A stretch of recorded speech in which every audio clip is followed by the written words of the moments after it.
Hi everyone, let's revise a topic on probability today. Let's go through key concepts and then solve few typical problems. So you have different types of events that we need to understand before we solve all the problems. First one is mutually exclusive events, right? Mutually exclusive event is, say for example, when a die is thrown, you can either get an odd number or you can get an even number. You cannot get both odd number and even number, right? It's only one of them that you can get. So this is an example of mutually exclusive event. Right now, let's take another example where you can get an odd number and also that number could be a prime number. Right now, there is a case where you can have an odd number as a prime number. For example 3 and 5. 3 and 5 is an odd number, and at the same time it's also a prime number. So that means there are common outcomes, right? The outcomes for getting an odd number is 1, 3 and 5. And the outcomes for getting a prime number is 2, 3 and 5. Now if you observe here, 3 and 5 are common outcomes, right? 3 and 5 is both an odd number and also prime number. So in such cases, it's called as non-mutually exclusive event. Now there are few key things that we'll have to remember. In mutually exclusive events, A intersection B is empty. So A intersection B is nothing but the common elements between A and B. Now here there are no common outcomes between the event A and event B. Thereby A intersection B is an empty set. Getting an odd number would be 1, 3, 5. Getting an even number would be 2, 4, 6. Do you see anything common between these two events? No, right? That's why A intersection B is empty. And then A union B. Say A union B, it is A or B, right? It is A or B, and A intersection B is nothing but A and B. So probability of A or B is nothing but probability of A plus probability of B. So this addition is called as addition theorem. That is, we are adding the probabilities of event A and event B. Let's come to non-mutually exclusive. In non-mutually exclusive events, A and B or A intersection B is not empty. Obviously, right? Now if you look at this particular case, event A is telling that we need to get an odd number. Event B is telling that we need to get a prime number. Now if you look at both of these outcome, right, 3 and 5 are common. That means if you do A intersection B, you will get two elements, two outcomes which are common. Thereby A and B is not equal to empty. There will be something in the set. There will be something in the list of outcomes. So what is the probability of A union B or A or B? Probability of A or B is nothing but probability of A plus probability of B minus probability of A and B. If you observe, this property and this property is same, right? Here probability of A and B is empty. Since this is empty, there is no point putting probability of A and B here, right? Actually both are same formulas, just that in the first case, in mutually exclusive events, since A and B is empty, we have not put it, because even if you put it as empty, it's not going to give you anything, right? It's going to be a null, empty outcome. And both of these cases, right, addition theorem is used. That is, you add the probabilities of event A and probabilities of event B. Let's go to the next type of event, which is independent events and dependent events. Say for example, we have a bag of red balls, right? We have a bag of red balls, and we have to pick up two balls which are red, right? So there are two events here, picking up the first ball and picking up the second ball. Now what's going to happen is, if you pick up the first ball, there is an impact to the second ball, because one ball gets reduced from the bag. So the probability of the second ball will change, will reduce, because the options of picking second ball is reduced now compared to the options when first ball was picked. Now in this there are two cases, allow replacement and do not allow replacement. So now take a case, you pick the first ball from the bag, right? And then you'll have to pick second ball. But before picking up the second ball, you are allowed to replace the first ball. That is, you pick the first ball and put it back. Then you pick the second ball.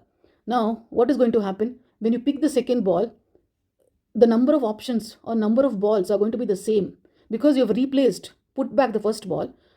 The number of balls when you pick the second ball is the same. So probability is not going to change. Number of options are not going to change. This particular event A, The event A is nothing but picking up the first ball has no impact on picking the second ball. There is no changes to the second ball, right? Because whatever you've picked up, you've put it back. That is why this is called as independent events. The next case is dependent events. There's very small difference between both of these, right? In dependent events, there is no replacement. That is, you pick the first ball and then you pick the second ball. You don't put back the first ball, right? So, since you don't put back the first ball in the bag, the second ball will have fewer options, one option less, right? Assume that there were 10 balls in the bag. You picked the first ball, so you are left with 9 balls. So, the second ball, you have 9 balls. Out of 9 balls, you have to pick the second ball, right? So, there is a change. There is a change in the options for event B.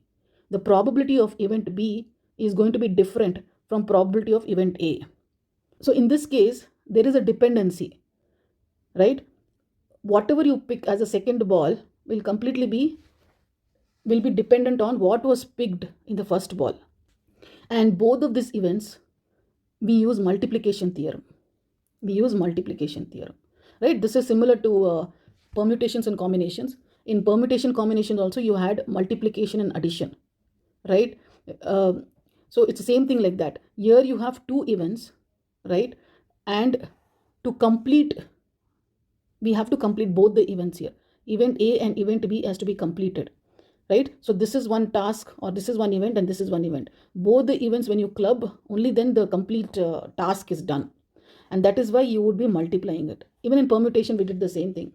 Now let's go to the properties of independent events.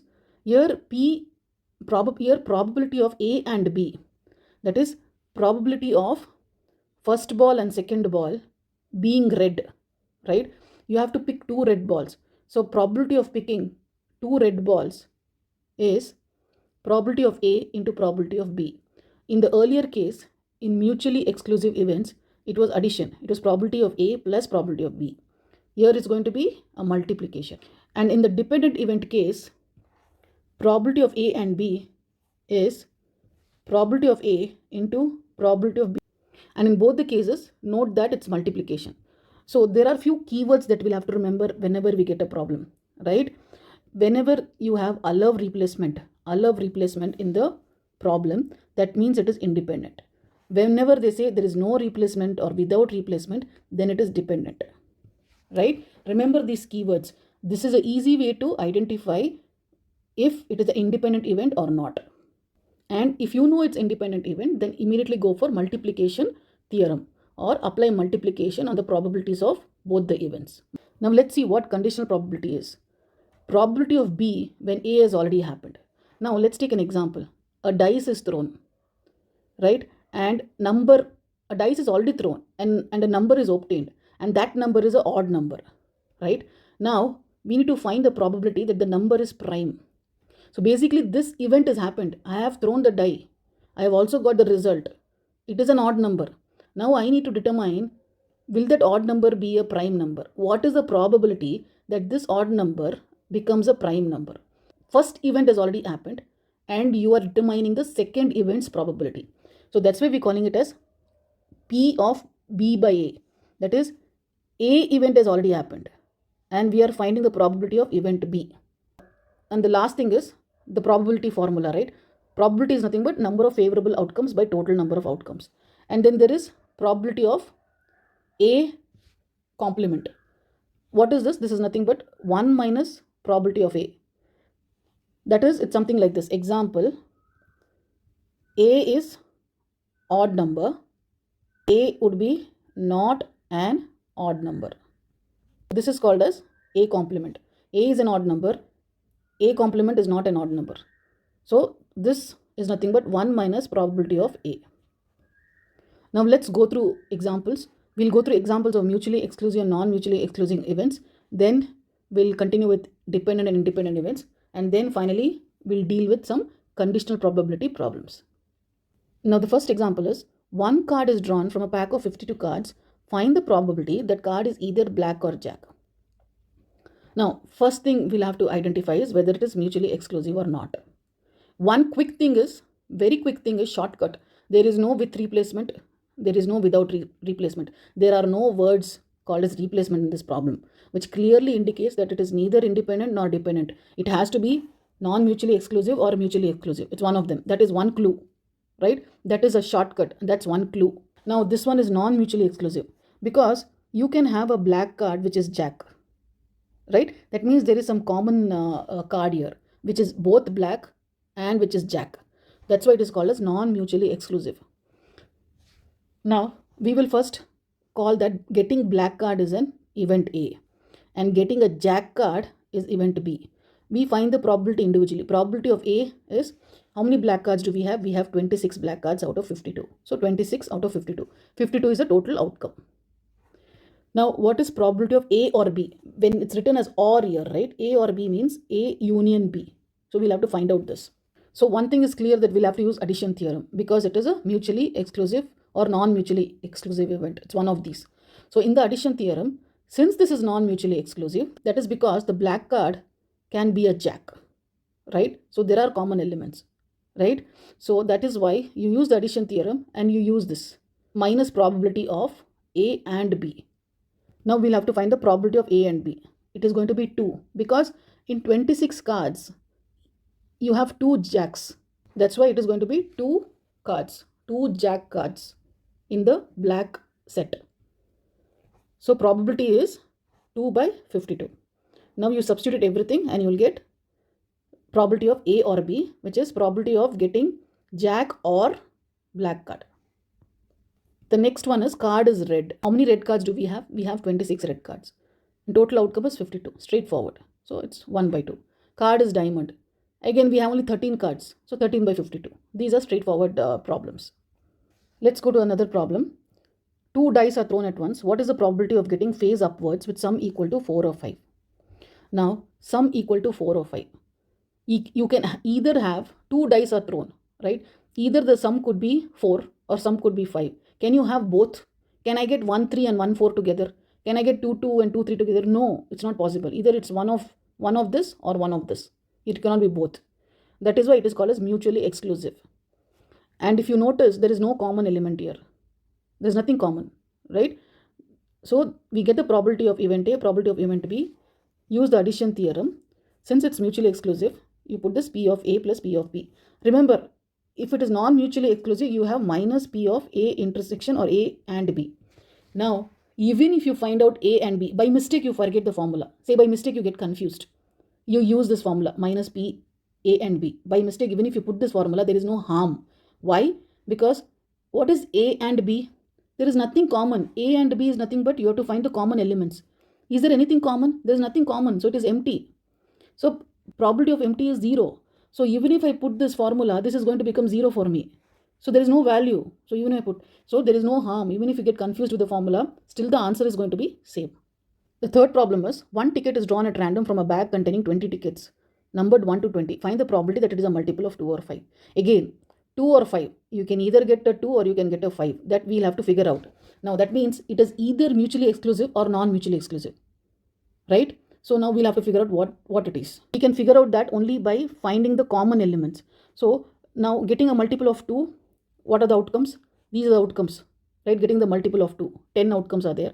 And getting a multiple of 5, you have 4 outcomes. Now you look for common elements, right? You have 10 as common, 20 as common. Basically you have 2 common elements. This straight away tells that this is a non-mutually exclusive event because there are common elements.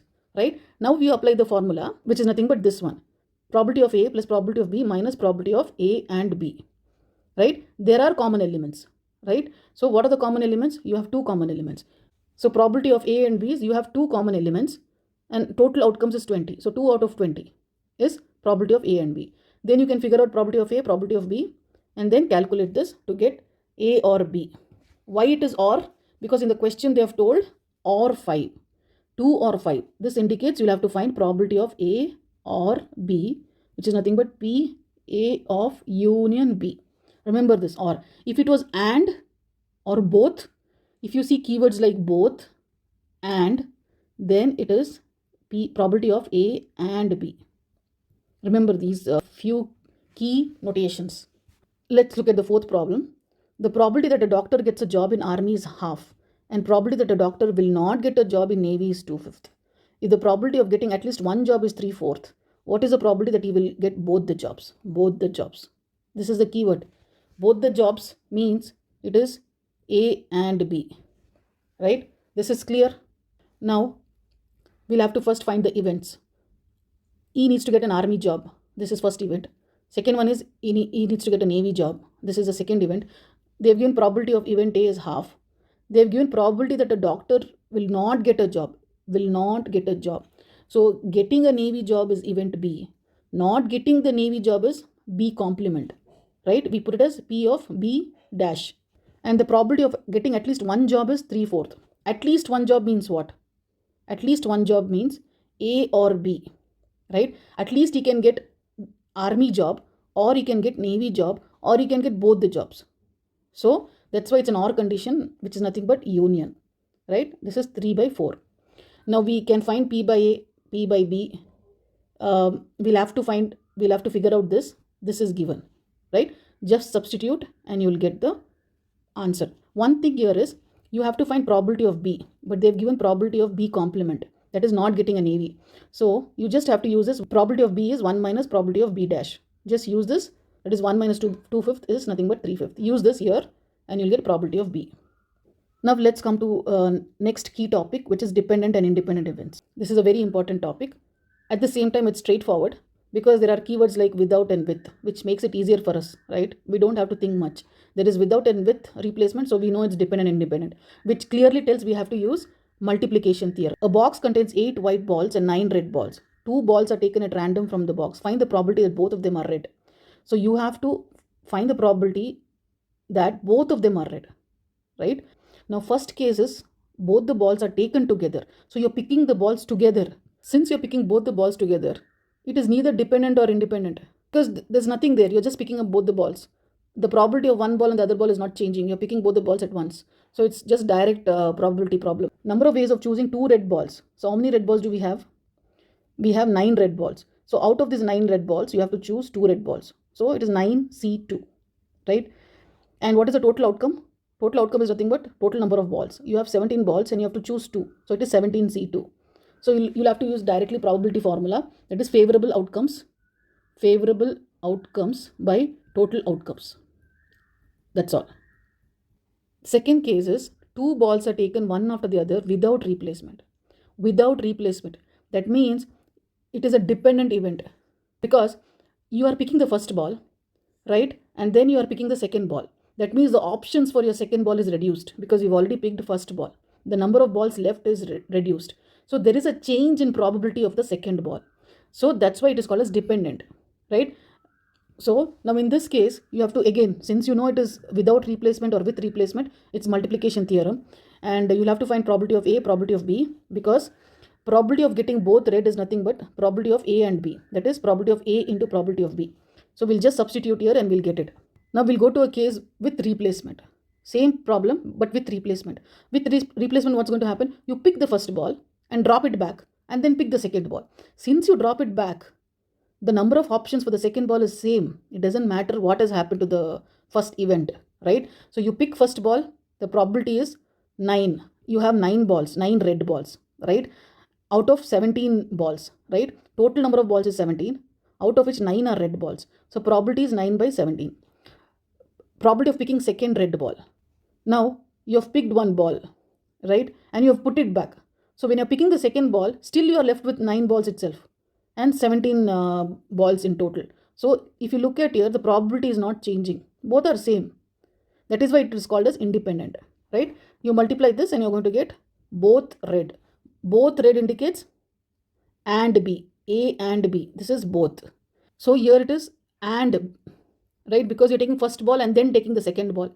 So you'll have to take it as probability of A and B. Dependent event, what is the difference? For dependent event, the probability of picking first ball is 9 out of 17. But probability of picking second ball, one ball has got reduced because you've already picked one red ball. The number of balls left is 8. And out of total, one will get reduced. So 8 by 16. So there is a impact to the probability of second ball. If you see, there is a difference, right? This is 9 by 17 and this is 8 by 16. So the probability of event B is got impacted because of first event. That's why this is called as dependent event. This is the key difference between dependent and independent. For independent, the probabilities were same because you're putting back the ball, right? Now let's go to the problem. 2 cards are drawn from a pack of playing cards, one after the other. Find the probability of getting a queen in first and second draw if the cards are drawn. That means with replacement and without replacement. You have to pick 2 queens, right? First queen and second queen, right? To pick the first queen with the replacement. Now with replacement means it's an independent event. You're taking first card being a queen. How many queens do we have in a pack of 52 cards? We have 4 queens. 4 out of 52. And second card being a queen. Second card also is going to be 4 out of 52 because you're going to replace this. You pick the card and put it back. So you're left with the same number of queens and same number of total cards. So probability is same here. Then you will find probability of picking up both the queens, right? You have to ultimately finally have picked up 2 queens. So that's why it is probability of A into probability of B. Now without replacement, when first card is drawn and not replaced, so probability of first queen card is 4 out of 52, which is same as the earlier case. But probability of picking second queen card gets reduced. You have already picked 1 queen card, so you're left with 3 cards. And instead of 52 cards, you are left with 51 cards. So there is a change in the probability. The formula is the same. Probability of A and B is probability of A into probability of B. Let's go to 7th problem. A die is thrown if E is the event where the number appearing is a multiple of 3 and F is the event where the number appearing is even. Then find whether E and F are independent. See, for us to prove that the events are independent, this condition needs to be satisfied. That is, probability of A and B should be equal to probability of A into probability of B. So let's first identify the event. Event is E. It is nothing but number appearing is a multiple of 3. Now, when a die is thrown, the numbers that are multiples of 3 are 3 and 6. So the number of outcomes for event E is 2. So probability of event E is 2 by 6. Total outcomes is 6. So probability of event E is 2 by 6. Now, F is nothing but number appearing is even. Number appearing is even. So how many outcomes you have when a die is thrown? 2, 4, 6. 2, 4, 6 are the numbers which are even numbers when a die is thrown, right? So number of outcomes is 3. Total outcomes is 6. So 3 by 6. Now what we will have to do is first find P of A into P of B. Multiply these two probabilities. You will get 1 by 6. Call this as equation 1. Now find E and F. You have to find probability of E and F. So how do you do that? Find the common elements between E and F. Between E and F, what are the common elements? 6 is the only common element, right? It means one common element. So probability of E and F is 1 by total outcomes, which is 6, 1 by 6. Now if you notice equation 1 and equation 2, both are same. Since both are same, we call that this satisfies the condition for independent events. Hence, E and F are independent events. Let's go through another example. A couple appears in an interview for 2 vacancies in the same post. The probability of husband getting selected is 1 by 7. Probability of wife getting selected is 1 by 5. What is the probability that both of them will get selected? Now, both of them will get selected means, first, let's identify the events. First event is husband getting selected. Probability is 1 by 7. Second event is wife getting selected. Probability is 1 by 5. Now, both getting selected means probability of A and B. A and B. That is both getting selected. Now, we'll have to find A and B. Now, we'll have to use this formula, probability of A into probability of B. Now, here we are going to use multiplication theorem, basically because this is independent event, right? Both of them are appearing for interviews. Husband goes for an interview, wife goes for an interview, right? They have no dependency on each other, right? So both can be selected or one of them can be selected. There is no dependency on each other. So it is independent event, right? So we use multiplication theorem. Simple. Now we'll go to the next case where only one of them will be selected. So only one of them will be selected means either only husband will get selected and wife will not get selected, or only wife will get selected and husband will not get selected. Now we'll have to take case 1 and case 2 here. Case 1 is only husband getting selected. That is nothing but probability of A. Wife not getting selected is probability of B complement. B complement is 1 minus probability of B, right? So we'll have to find that. Probability of B complement is 4 by 5. Probability of B is given. Probability of B complement we need to find using this 1 minus P of B formula, right? So we have got case 1. What about case 2? Only wife getting selected. Wife getting selected is event B. So probability of B. Husband not getting selected is event A. Event A complement. That is, probability of A complement is 1 minus probability of A. Probability of A is given. Just subtract with 1 and you're going to get probability of husband not getting selected. Substitute in this multiplication theorem and then you'll get the final answer. Last one is none of them will be selected. That is, husband will not get selected, wife will not get selected. Simple. So take probability of A dash and B dash, or A complement and B complement, and multiply. Again, why it is multiplication? This is one event and this is one event. Both the events need to happen for this to be satisfied. When there are multiple events to finally come up with the final task or final operation, then you do multiplication. Now, ninth problem. What is the probability that there will be 53 Mondays in a randomly selected leap year and non-leap year? Let's take the leap year case. In a leap year, you have 366 days. That is 52 weeks and 2 extra days, right? So 52 weeks is nothing but 364 days and 2 additional days. Now we will have to find, anyway, because there are 52 weeks, we have 52 Mondays. In these 2 additional days, do we get a Monday? Do we get another Monday, which is a 53rd Monday?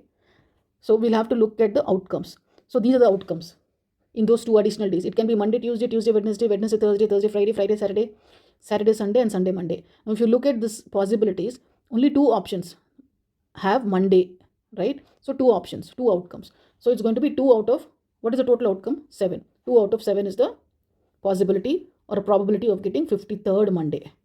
What will happen in a non-leap year case? In a non-leap year case, number of days is 365 days.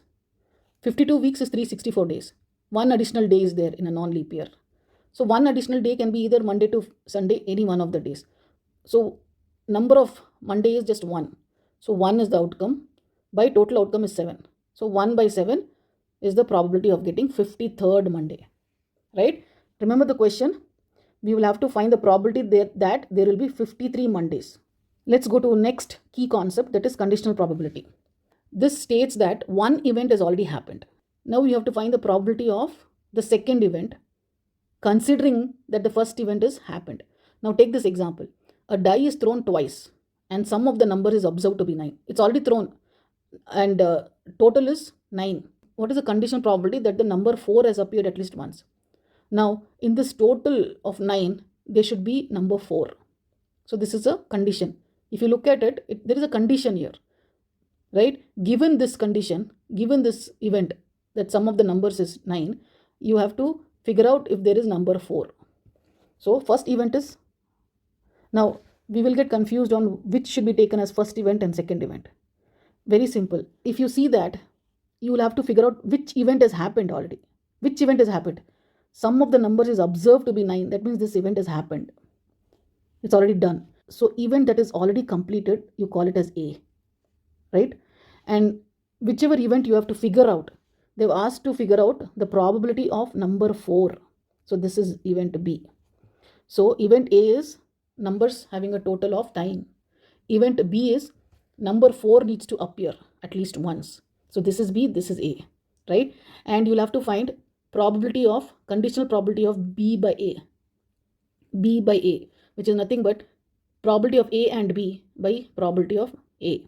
So we can find A and B. What is A and B? It is nothing but the common elements between outcomes of A and outcomes of B. Find the common elements.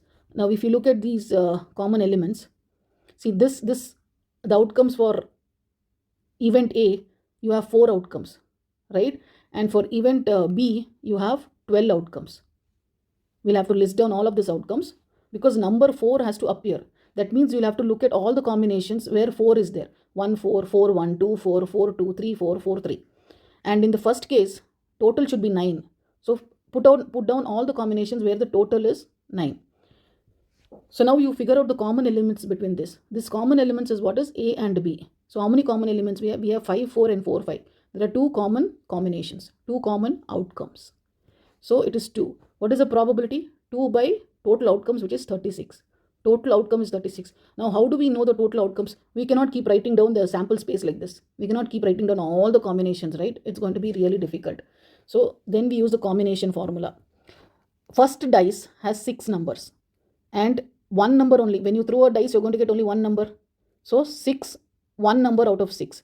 In the second dice also you have 6 numbers and you have to, and only 1 number will be displayed, right? So it is 6C1 into 6C1. You'll have to multiply here. Why you have to multiply? Because you're throwing the dice twice, right? That means it is considered as two events.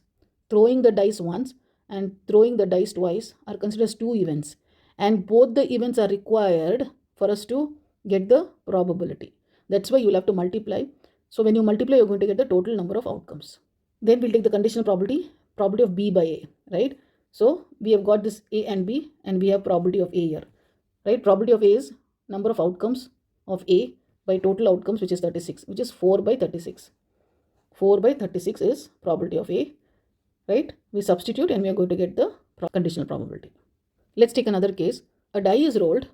If the outcome is an odd number, what is the probability that it is a number greater than 1? See, first challenge is to identify whether it is conditional probability or not. Right? Quickly, when you look at the problem, you will not know if it is conditional probability, a normal probability, it's independent event, if it's mutually exclusive event, you will not know. So you'll have to always remember the clue here. The clue here is outcome is an odd number. A die is rolled. It is a past tense. Die is already rolled. That means the event has happened. So since the event has happened, it's a direct indication that it is a conditional probability. The event has happened. Outcome is an odd number. Now you'll have to find out the probability of that particular number being greater than 1. Right? See, you have two events here. The outcome is given as an odd number. Now you'll have to find the probability of that particular number being greater than 1. So first event is odd number, second event is number being greater than 1. Now how do you choose the first event and second event? It is very important to choose the right event as the first event. That is, you have to choose correctly event A and event B. If you mix up this or exchange or mess up with this conditional probability is going to go wrong, right?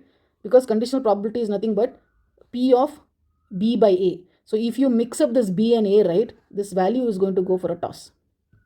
So the clue here is, like I told you in the earlier problem, whatever outcome, whatever event has been performed, is done, is completed, that is A.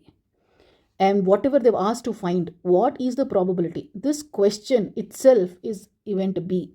What is the probability that it is a number greater than 1? This number greater than 1 is event B. Whatever has happened is event A. Okay, so now you can find the common elements between A and B. What are the common elements? You have 3 and 5 common between these two. So you have two elements. Two elements are common. Total outcome is 6 because in a die there are 6 numbers. So 2 out of 6. Third one, a couple has 2 children. Find the probability that both are boys. It is known that one of the children is a boy, older child is a boy. There are two cases here. Let's take the first one. One of the children is a boy. What tells me that this is conditional probability? Clue is there. The couple is already having 2 children. And one of the child is a boy. So it has already happened. The event has happened. There are children. One of them is a boy. Now, you'll have to find out the probability that both are boys. You know that one of them is a boy. What is the probability that both are boys? That means the second child should also be a boy. So this indicates that this is conditional probability. Now, what is event A and event B here? Simple. Find the probability. What is there? We'll have to find the probability that both are boys. This is event B. What has happened? Child is born and is a boy. This is an happened event. So event A. This question itself tells that it is an event B. Okay. Now using this clue, we'll have to say event A is one child is a boy. What is the possibilities? You can have two boys, boy and boy. You can have first one as a girl or you can have first one as a boy. So we are putting all these three combinations. So you have 3 outcomes. And what are the total outcomes? These are the total outcomes. You can have first boy, second girl, and first girl, second boy, both the girls. So total number of outcomes is 4. So we find the probability of A, which is 3 by 4. Similarly, both are boys. Both are boys, it's only B and B. One combination, one outcome. So 1 out of 4. Now we'll have to find the conditional probability. Both are boys, given that one of the child is a boy.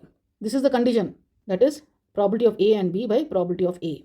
A and B, you have to find the common elements between A and B. What are the common elements? Only this is the common element between A and B. So it's 1 by 4. You substitute and you get the conditional probability. The second case is older child is a boy. Older child means the first child is a boy. So the total outcomes is same. It's 4. Event A is older boy is a boy. Right? So this is event A. Right? And what we have to find is event B. So event B is both are boys. Right? So both are boys is again one outcome only. Older boy is a boy. That means the first one should be a boy. So there are two combinations. First one can be a boy, second one can be a boy. First one can be a boy and second one can be a girl. So you have two combinations, 2 out of 4. Then you can find the common elements between A and B. What are the common elements between this and this? It's only 1. B and B is the only common element. So it is 1 out of 4. Substitute and you will get the conditional probability. Let's take the 13th problem. A die is rolled twice. If the sum of the numbers facing upwards is even, find the probability that both are odd. Sum of the numbers facing upwards is even. It is rolled twice. The event has happened already. The sum of the numbers is even. It's already told. So this is event A. What we have to find out, that is event B. We have to find out the probability that both are odd. So both are odd is event B. So event A is sum of the numbers being even. So find all the possibilities of having even numbers when a die is rolled twice, right? So you will have combinations like it is even, right? The total should be even. So 1 and 1, when you add up 1 and 1, it's going to be 2. 1 and 3, when you add up, it's going to be 4. So the total of all of these combinations should be an even number. So you have 18 combinations. The total outcome is 36, right? 36, same logic. 6, one die has 6 numbers and you have to display one number. And second time when it is rolled also, it's the same case. So you multiply this and you're going to get 36. This is the total outcomes. The probability of A is 18 by 36. Now both are odd. What are the number of outcomes? Both are odd. Just list down. These are number of outcomes. You have 9, right? 9. Just the odd numbers, right? 1, 1, 1, 3, 1, 5. Both the numbers should be odd. 9. Now we will have to find the conditional probability. Both are odd given sum is even. So now we'll have to find common elements. What are the common elements between A and B? We have 9 common elements, if you observe. So probability of A and B is 9 by 36. So substitute and you will get the conditional probability. So one more problem. If A and B are events with probability is given, simple, straightforward. The probability of A, probability of B, probability of A or B is given. You just have to find probability of B by A. That is, you have to find conditional probability. Just use that formula. Conditional probability is, if it is B by A, remember the denominator is going to be same. Here you have B by A. So here also the denominator you will have A itself. This is a clue, right? So if you have to find A by B, the denominator is going to be B. And numerator is same, A and B, right? It's only the denominator that is going to change. And it's going to be same as this question. If they've asked B by A, then denominator will have B by A. If denominator is B, then here also it's going to be B. So direct substitution and you'll get the probability of A or B. So with this, I've come to the end of the revision topic for probability chapter. I hope this was helpful.